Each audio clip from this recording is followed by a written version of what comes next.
ये चमत्कार हुआ है डेवलपमेंट के नाम से, विकास के नाम से, प्रधानमंत्री जी की योजनाओं की वजह से, माननीय उत्तर प्रदेश के मुख्यमंत्री योगी जी के मेहनत की वजह से, उनकी ईमानदारी की वजह से, जिस प्रकार कानून की व्यवस्था वहाँ पे लागू हुई, जिस प्रकार डेवलपमेंट के काम हुए, पॉजिटिव थिंकिंग लेकर जिस प्रकार काम किया, एक ज़बरदस्त नतीजा की ओर रुझान दिख रहा है कि पूर्ण बहुमत के साथ भारतीय जनता पार्टी की सरकार न केवल उत्तर प्रदेश में बन रही है बल्कि उत्तराखंड में भी भारतीय जनता पार्टी बहुमत की ओर अग्रसर दिख रहा है।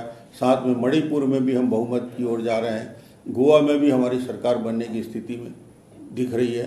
तो ये लगता है कि जब सरकार बेहतर काम करती है दिल्ली में और डबल इंजन की सरकार का रिजल्ट जो दिखता है, आज उत्तर प्रदेश में सारे अफवाहों को के बाद भी दिखाया गया कि किस प्रकार भारतीय जनता पार्टी जीत सकती है और ये विकास की जीत है, तरक्की की जीत है, मोदी जी के विचारों की जीत है। और आने वाले समय में फिर से जो 5 राज्यों के चुनाव होने जा रहे हैं उसमें भी भारतीय जनता पार्टी का कमल खिलेगा और तीसरी बार इस देश में प्रधानमंत्री नरेंद्र मोदी बनेंगे। ये पूरी देश की जनता ने आज के जो मैंडेट दिया है उससे दिख रहा है। जिंदाबाद जिंदाबाद नरेंद्र मोदी जिंदाबाद जिंदाबाद जिंदाबाद।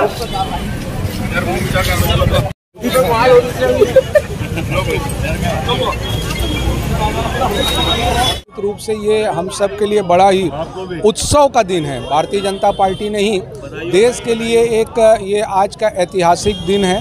और जिस तरीके से राम मंदिर का निर्माण हो, यूपी में जिस तरीके से भगवा ध्वज का जो विषय था, और देश में कांग्रेस ने जो बरसों से वोटों की राजनीति की, जात की राजनीति की, पंथ की राजनीति की, निश्चित रूप से आज कांग्रेस पूरी तरीके से समाप्त होने की स्थिति में है। दिन हिंदुस्तान के इतिहास के लिए एक स्वर्णिम अक्षरों में लिखा जाएगा, जहां पर 100-150 वर्षों से प्रतीक्षा कर रहा था अयोध्या, जहां पर ऐतिहासिक राम मंदिर, काशी विश्वनाथ का पुनर्निर्माण और ऐसे ऐसे ऐतिहासिक काम योगी जी के नेतृत्व में, मोदी जी के मार्गदर्शन में उत्तर प्रदेश में हुए हैं।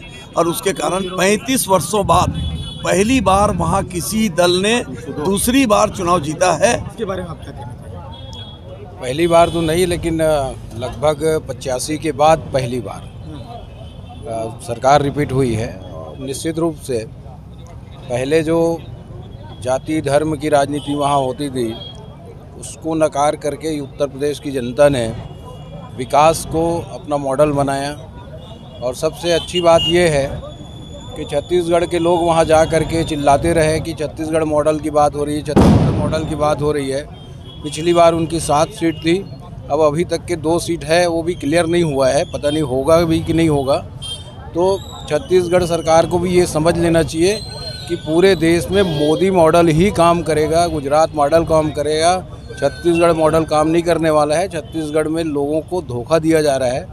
जो कल बजट आया वो भी एक धोखा है, और इन्होंने जो अभी तक प्रचार किया वो भी एक धोखा है।